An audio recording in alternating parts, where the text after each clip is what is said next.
My name is Roy Harris, and some call me Elder Harris. In fact, the young people start to call me Elder now, and I'm like, I don't know about this.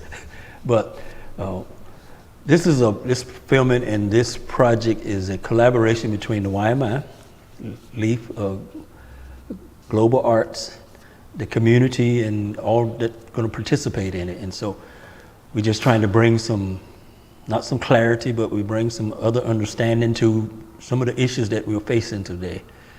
I have a friend of mine, Black Men's Monday. Yes, sir. Yeah, right.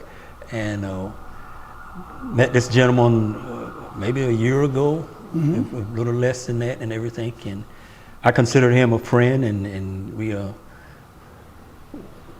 involved in a lot of things in the neighborhood, but we just decided that part of it is this is what we were put here for, and so we will go with what God has given us. Mr. Justice. Yes, sir. You have very powerful words that you speak all the time. But I don't think a lot of people may even know who you are or what you're all about. So tell us a little bit about yourself and how all of this stuff that's going on around us, among us and everything, and how does we all fit in? So tell us a little bit about yourself. My name is Joseiah Justice Rogers III. I'm originally from Paterson, New Jersey, born and raised. My mom is originally from Swannanoa. I moved here in 1989, my senior year in high school. Graduated from Asheville High School. Left here directly after high school. Went to college at Rutgers University. Graduated. Got a degree in criminal justice. Came back, started out with the sheriff department, stayed there for a couple of years and then left there, and I went to the federal government. And I worked with the federal government until 2017. I retired.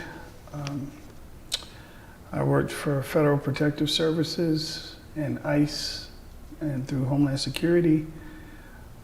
Still do some law enforcement as a reserve, but most of my life is filled with helping African American people create businesses in an entrepreneurial setting.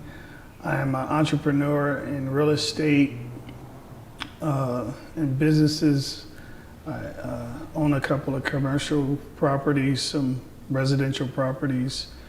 And I volunteer between Leaf, Global Arts, the YMI, Emoja, and anywhere else I'm needed in the community where I'm available. As long as it's where I'm called to be, I will be. If I'm not, I won't be there. Been getting my hair cut on the blocks since I was in high school here, since '89. Smooth was my barber, and then Slim is my current barber. He's been cutting my hair for about 16 years. Long when I had dreadlocks, afro. Now I've got the headed to 50 receding hairline, and it's pretty thin, but he keeps a balding man looking good. I love my community. I love to be present, be active, and be vocal where I'm needed. And I like to put my feet to the ground for action when it's needed. And I just love being Black. Well, part of this interview is about being Black in Asheville, Western North Carolina, and the world. Or in North Carolina, we can keep going, expanding this, in that our presence is Black men in particular, is everywhere, just about every global place there is in the world. Let me take you back. You said Paterson. Talk to me a little bit about Paterson, New Jersey. And I actually went to the first fine arts high school there right before I moved here. It was called Rosa Parks School of Fine and Performing Arts. And it was really a really awesome experience because it was like Fame, the TV show, going to school. They selected 100 students in our county, and I was one of the 100 that got to be the first class in that school. And the reason I moved here is my grandparents got sick, and my mom wanted to be closer to her parents. So she asked me if it was okay to move because it was my senior year. And I said I didn't care where I graduated from because so diploma is a diploma. And I wanted my mom to be close to her family. And so my mom moved back home and here I am.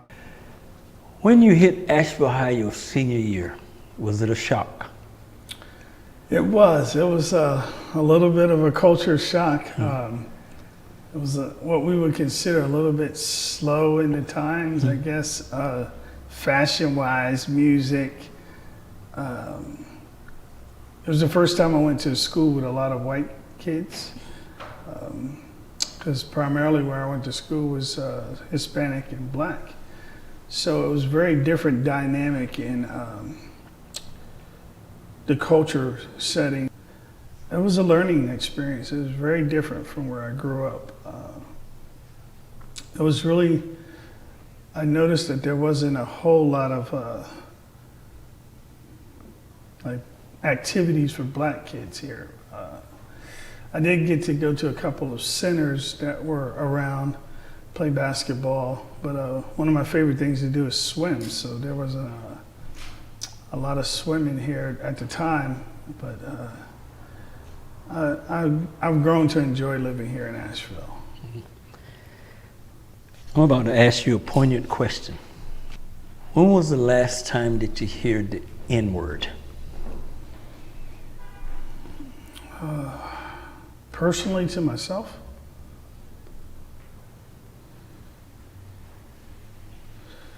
Probably 2016 was the last time personally. And it was work related. It was because someone was being arrested. I was arrested somewhere. They kept calling me that word, and it just, to me, I know that's not who I am. Right. So it has no power. I choose to just do my job. I was just there to do my job, not to go overboard or let that ignite any kind of issues inside myself, because I've heard that word most of my life.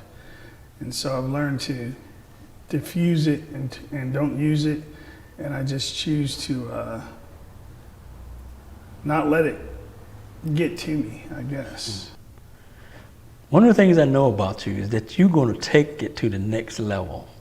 Wherever you're involved in a conversation or organization or whatever, you ask that question. You ask, how do you take something to the next level? And let's go there, because words are one thing, actions are another. So if sometimes we have to put words, and then after we finish with the words, we need to go into action. And I think one of the things the community like about you is that you're going to take us to where we need to do there has to be some action in it. You're down here all the time. What do you think about the block? The block. This was the Black Mecca. This was the place where you could be you as a Black person. I remember coming here when I was visiting in the summers, and my uncles would come down, and they would go where Leaf Global Arts is. And of course, we couldn't go in there, but we would run around and hang out. And there was a place where you could get something to eat around the side. And I remember the lady would always make us these really good like fish sandwiches. And but my mom, she grew up here, and my mom actually used to come to the YMI to events and parties, and my mom actually got a kiss from Jackie Wilson at the Orange Peel. Watch out. Back in the day, and I remember her saying she didn't wash her face for a week. And I just remember it being a place where it felt good, like it did in Patterson growing up. I remember where Shuley had his restaurant there. There was a gentleman's club here. There was just a lot of, it was a hangout spot, but it was where I came to get my haircut. It was the first place people told me to come to, was to come get my haircut. And that's where I met Smooth, who gave me my introduction to Asheville and Black Asheville and churches. And where our people congregated or where we lived in the area. And my parents moved to West Asheville. And it was, the block is, I think I have a connection to it because my family is connected to it. And so I value that in a way that's, I like to be honorable to the generations that came before me by participating in the things that they did, but also helping preserve the things that are just what is left that is us.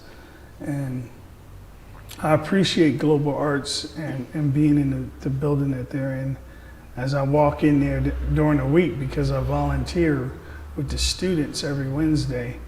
And I'm also on the board of directors. And I enjoy the international music and the connection that it brings to connecting people back down here. But the YMI is a place where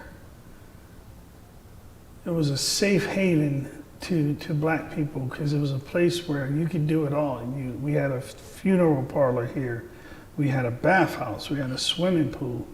We have a wonderful art gallery that we're going to be working on in the next little bit to transform and archive. They have a very vast variety of archives and materials and photographs, and the staff here that grew up in this area is very knowledgeable about where streets used to be, where things used to be called, or where this building used to be, or where Black communities were in the photo and how they're not there anymore.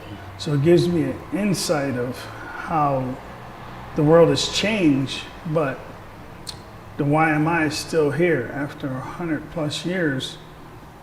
And I feel very connected to anything that is established, started, and created for my culture, which my culture is the world and life and many cultures, but first is Black and African American, whatever they want to call it. But I love to see things that preserve our Blackness and leads us into a great place of opportunity to pass down our history to those who may not know it. So to preserve the YMI, to see Global Arts, to see Triangle Park tell the history of the block and be a part of that, and still, getting my haircut here today, and to see, like, there's a restaurant, Limones, where the barbershop where I used to get my hair cut, but it still has the original mirrors that was in the barbershop. Mm-hmm. And I feel that connection every time I go in there. And I just, I appreciate and love the fact that there's still places for us that will continue to house our history, tell our history, and be our future too. Urban renewal or Negro removal? Which one? It's a sad thing that we didn't have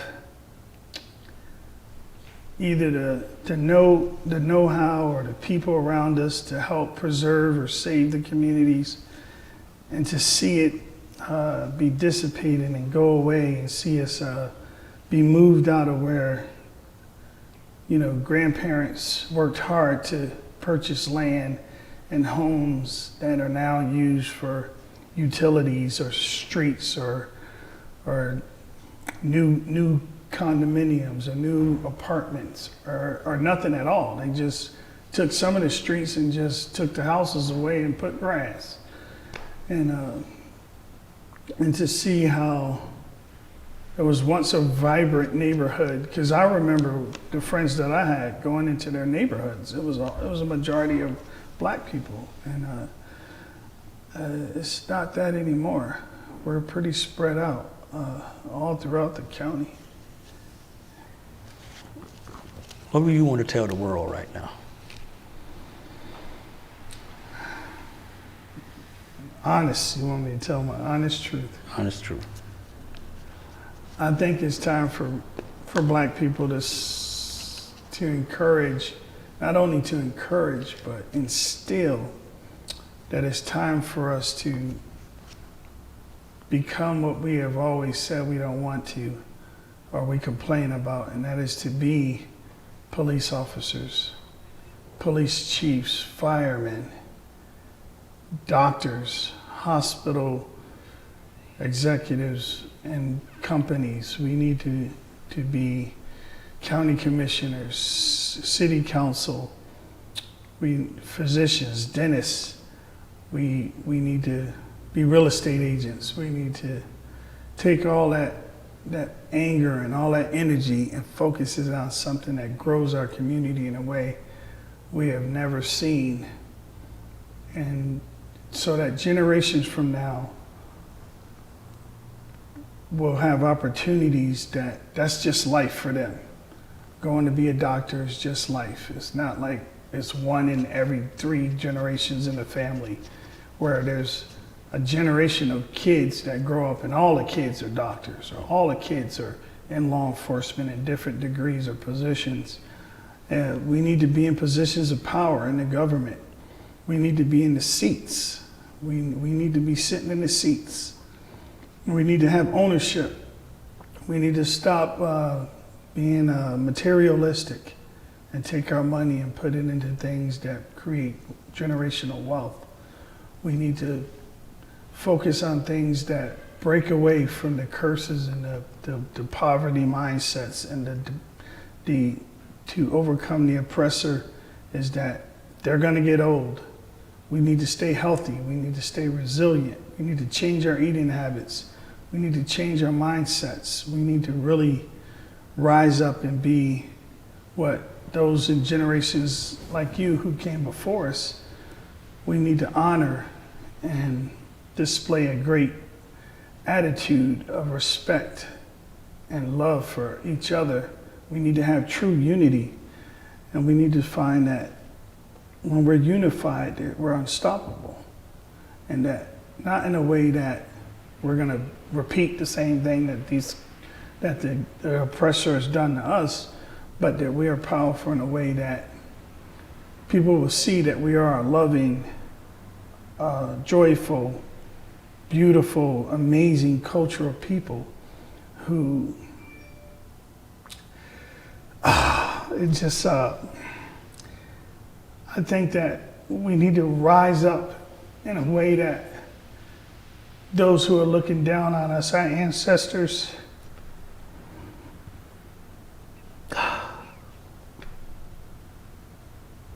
that we are a strong culture, people.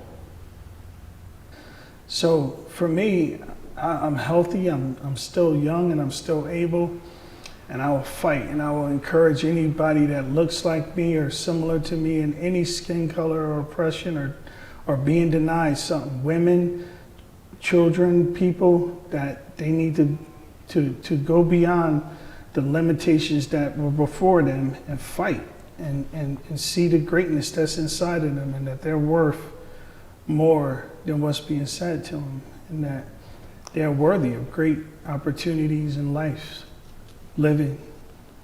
Okay. I'm going to throw out 4 words here, and you can respond to all of them, or you can respond to the one that is dear to your heart. Pandemic, protest, defund the police.